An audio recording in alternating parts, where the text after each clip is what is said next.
Teesha on the tube. This is Trending with Teesha. First of all, how are you doing? I hope everybody is having a good night. So let's get into some of these topics that have been going on this week. Okay, so this one is just nothing surprises me about this man. So Donald Trump suggests that ingesting disinfectant could possibly cure coronavirus. And what makes it funnier is that people actually did it. People actually ingested disinfectant. You know, the thing that the thing that can kill you if you swallow it, which it clearly says on the bottle. Don't swallow, don't inject, don't ingest, nothing. Don't do none of that because it's poisonous. It's household cleaners or it's spray or something like that. Why the hell? I'm not even going to ask why. Because people are stupid and people actually follow friggin' Agent Orange like he knows what he's talking about. This man is... Donald Trump is a joke and a half. And I will never acknowledge that man as my president. That's not my president. That is not my president, because my president is Obama. Okay? Because I can't, like, I can't stomach some of the stuff that he says in the news, and people actually believe it or follow it, and it seems like he very seldomly does he get held accountable for the things that he says and the things that he does. Like, I honestly feel like this whole presidency to him it's a publicity stunt. He does not care about this country. He does not care. Because look at the crap that we have to live in right now, because this man did not care. And by the time he did put some focus on what was going on, it's too late. So it's ridiculous to me. So yeah, I just you can't make stuff like this up. You cannot make stuff like... Why would you suggest that people go and inject themselves with... See, thinking about it got me bugging. Why would you suggest that people go and inject themselves with disinfectant and then they go and do it? Like, sheeple. That's what it is, sheeple. I'm moving on. Okay, so I've been hearing for the past week or so, because I think the reunion was filmed this past weekend or weekend before last, I don't know. But I've been hearing that, okay, first of all, the Real Housewives of Atlanta reunion is going to be virtually filmed, which it has no choice but to be because we're all in quarantine and production is shut down for everything. So I'm hearing that the reunion was good, and according to B. Scott, you know, Kenya, Candy, and Eva all got on Nene.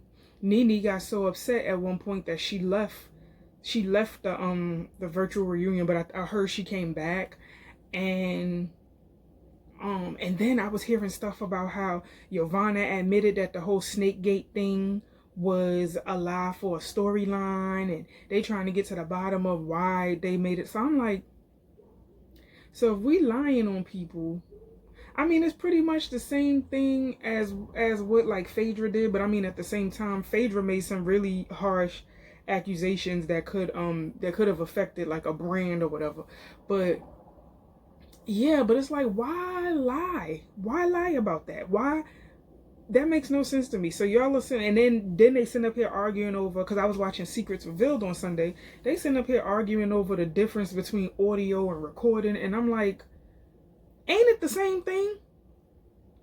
Don't, when you record something and it has audio, it's an audio record. Like, they really sit up here trying to break down the technicalities of an audio versus a recording. And I'm like, regardless as to what, y'all said that y'all recorded this lady without her knowing. She wants to find out who did it and why.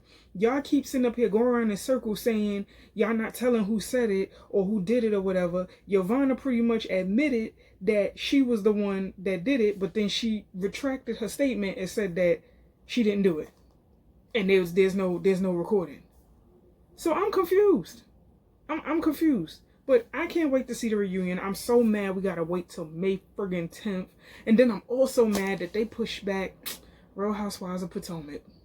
Because I was dying to see this season. I was actually considering, I think I might review this season. Well, give my thoughts. I'm not gonna say review no more. Because this season looked good. But I know they were still filming, so they had to shut down. Again, production was shut down on a lot of shows. So they had to push back. From what I heard, it was like an announcement over the weekend. They pushed back the season premiere date because of, you know, COVID. Next one. So Governor Cuomo announces phase plans to reopen New York. So I know in like because you know Governor Cuomo comes on he comes on TV every day and he gives daily updates as far as like what's going on with the coronavirus and everything. And he's thinking of putting these like phases in place to where like we'll slowly but surely be opening up essential businesses and stuff. All because this, like, towards the end of the month is when we had like my neighbor's dog's barking outside. Towards the end of this month is when we've had like the less, like, the cases, less deaths. The death toll is like a little lower than usual.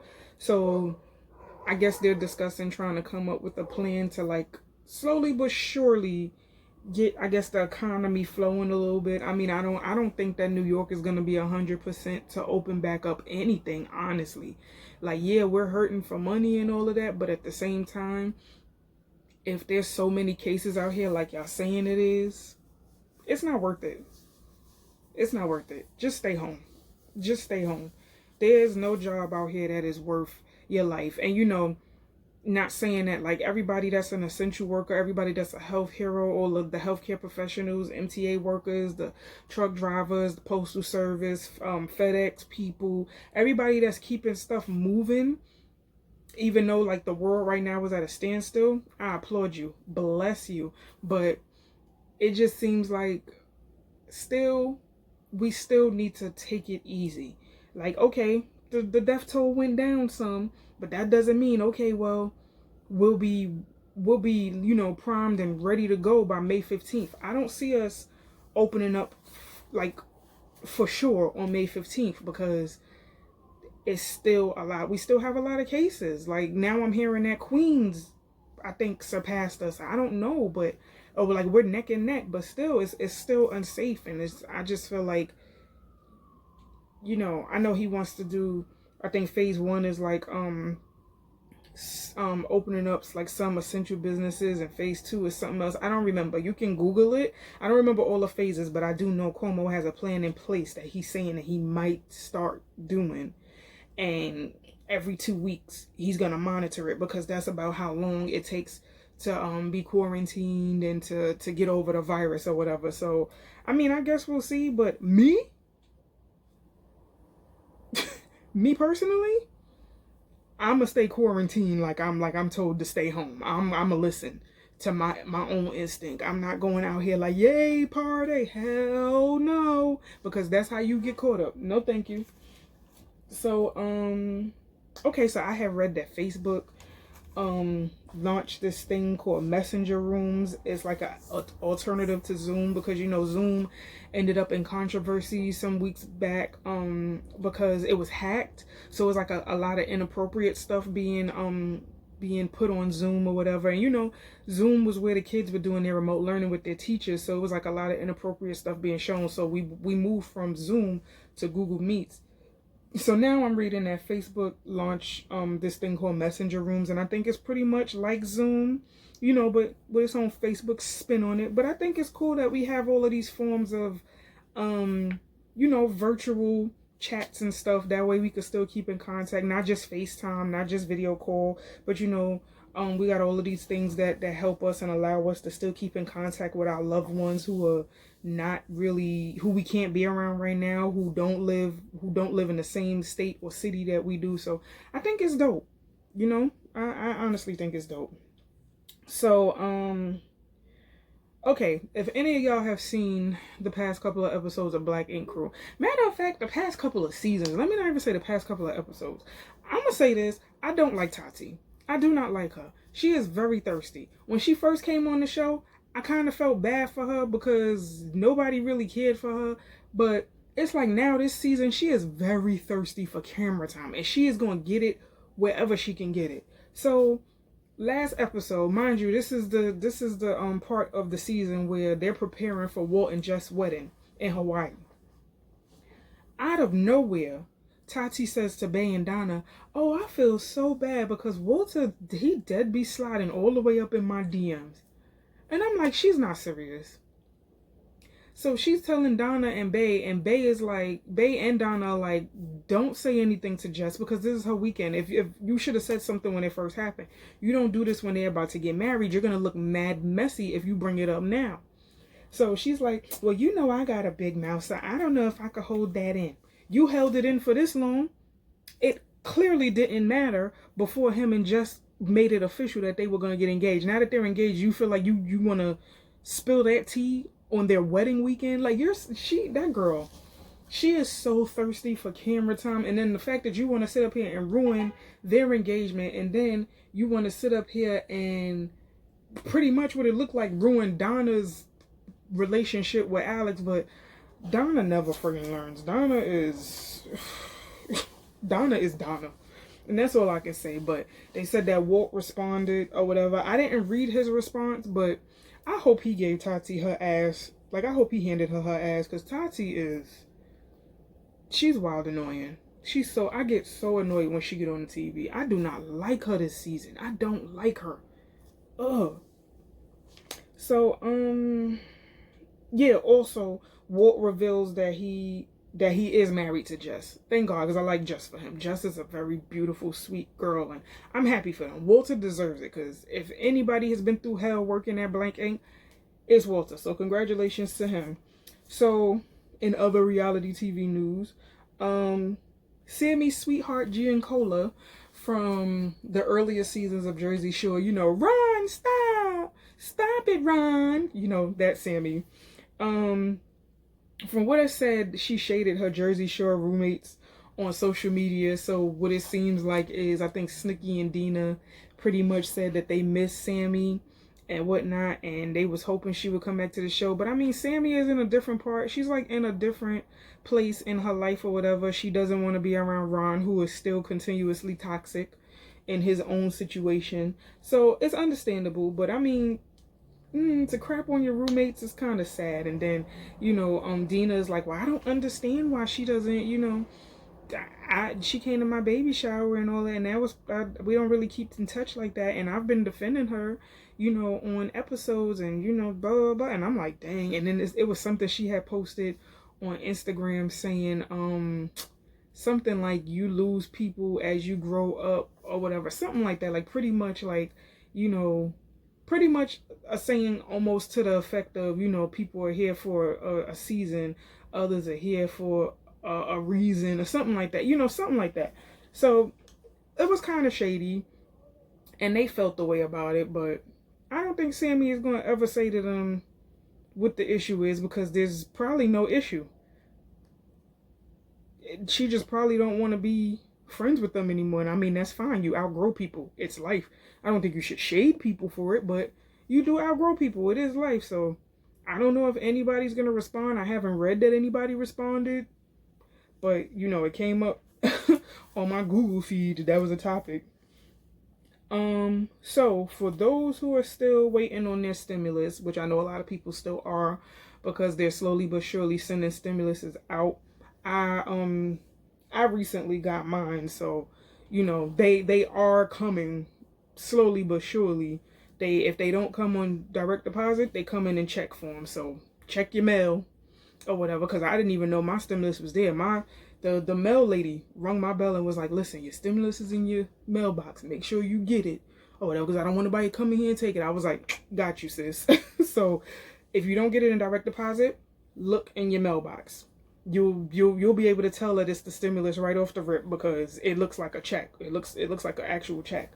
So but also, if you want to know, like, your status or whatever, you can track it using the IRS Get My Payment app. So I think you still go on like the Department of Labor or the IRS website. You go there and you look for Get My Payment or whatever, and it should tell you when it's supposed to come, because I know it's supposed to be from now until I think June or July. They still gonna be sending out stimulus checks. So yeah, if it, like I said, if it doesn't come through direct deposit, look on look through your mail. So next topic, New York City schools will issue no Fs to students during remote learning.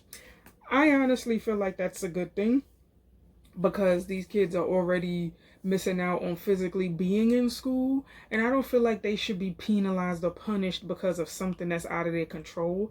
So I don't think any kid should get failing grades or whatever, for remote learning. There's some kids who are not fortunate enough to have access to Wi-Fi and all, like they're struggling with that.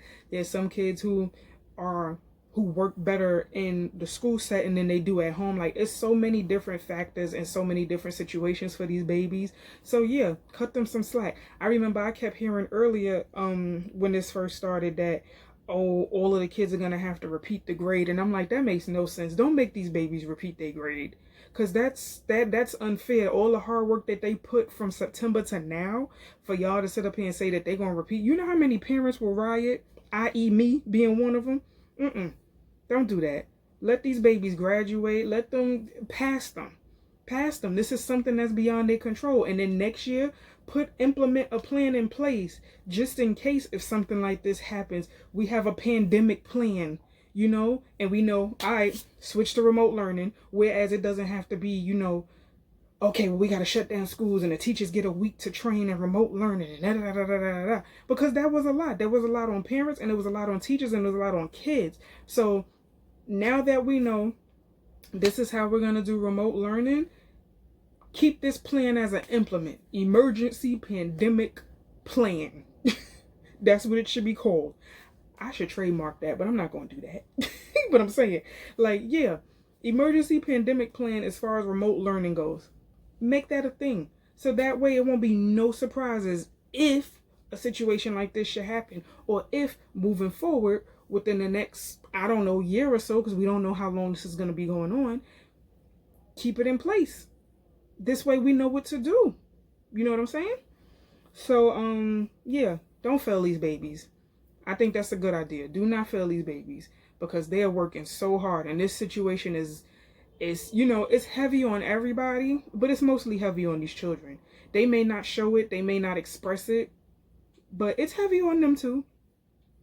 Next topic, Leah Messer from Teen Mom 2 reveals that she has suicidal thoughts, and she said that her babysitter abused her when she was 5 in her new book called Hope, Faith, and Grace. So I've been following Teen Mom 2 for some years. That's actually my favorite franchise. I like Teen Moms. I never really watched Teen Mom OG, but I love Teen Mom 2. I haven't really watched their seasons in a minute either, because I've been kind of annoyed with a few of their seasons. But yeah, Leah, I did like Leah. I like Leah. She's the one that had the twin girls with her first husband, and she had another baby with her second husband, and her daughter Allie has muscular dystrophy, and they showed her struggles with dealing with that. They showed her struggles with dealing with her other daughter having like behavior problems, because she felt like her sister was getting more attention than her. Like, so it pretty much focuses on that with Leah. And Leah revealed that her babysitter abused her at 5, which a lot of kids can relate to, because parents will be putting in place people who are supposed to take care of you, and meanwhile these people are abusing you, taking advantage of you when you're a child and you're vulnerable or whatever. And these are people that your parents entrust to take care of you. So yeah, it's sad. And then she also revealed that dealing with failed marriages and her daughter's diagnosis, she was in a deep depression, which you could tell if you watch the show. It was like one season where I will never forget. She was on the phone with somebody, and as she's on the phone, she's like this, like eyes closed, and she's just like high as I don't know what. And I'm like, oh, she on medication. She's on something, because she didn't even look like herself. So I can see where she got depressed and she was having suicidal thoughts, because that's a lot. Your daughter is sick, your marriage is failing. That's a lot on a person. So I'm glad she rose up the ash like a phoenix, and she wrote about it, and then she named her book Hope, Faith, and Grace after her daughters. That's their middle names, and I think that is so beautiful. So I know her book is probably, you know, gonna be a bestseller, because people like when you talk about yourself. They like to know more about you. It's relatable, you know, stuff like that. So kudos to you, Leah. Kudos to you, taking a negative and turning it into a positive. So, last topic. Ronnie Ortiz-Magro, this dude who can't stay out of TMZ, he admits that he's embarrassed for the stuff he settled for with his baby mother, Jen. All right, so if you have been following the story with Ronnie's baby mother pretty much just gives Ronnie what he gave Sam the first 3, 4, 5 seasons of Jersey Shore. And I'd hate to say that Jen is his karma, but in a way she kinda is, because Ronnie was a complete jerk and asshole to Sam, and that's why Sam is not on family vacation right now. So, you know, Jen's baby mother pretty much just be beating his ass. She done ran him over with a car. She done hit him in the face with an ashtray. She even came to the hotel in Vegas and cursed him out. And the messages, the exchanges with them just be so... He should be embarrassed. He really should be embarrassed. And I honestly think that Ronnie is addicted to chaos, because chaos is all he knows. It's like he just can't get it right if he tried. Like, even when he was with Sam, you know, it was always an argument with them, because he was always picking a fight with her. She was always picking a fight with, like, they were toxic together. So I'm glad that they broke up. But it's like Ronnie went from the frying pan to the daggone fire with Jen, because Jen fights back. she fights back. And even Paulie D said it. Paulie was like, every time we see you, you have a new physical, you know, injury. You know, she knocked your teeth out, she blacked your eye, she ran you over with a car. Like, what is it going to take for you to get it? So Ronnie has been going to rehab and stuff and trying to get himself together, which is commendable. But it's like, you don't have to stay with your child's mother for the sake of the child. You should want your daughter to see y'all have a mutual understanding, a very good working co-parenting relationship. Like, it should not be chaos, because you just gonna repeat the cycle. You live in chaos and you're addicted to chaos, and then you have your child growing up in chaos. They gonna think chaos is okay, that is normal. So yeah, he should be embarrassed, because every other week he's on TMZ because of his baby mama. But I mean, I guess we'll see how that story goes for the rest of this season on Jersey Shore Family Vacation. And that was all of the topics I had for this week's edition of Trending with Teesha. As always, I am your loyal host, Teesha Denise. Please remember to stay home, stay happy, stay healthy, stay safe. I said it backwards, but y'all know, the most important one is stay home. So, hope you have a great rest of your night, and I will see you in the next video. Please remember to like, comment, and subscribe, and tell a friend about Teesha on the tube. Have a wonderful night. See you next time. Later.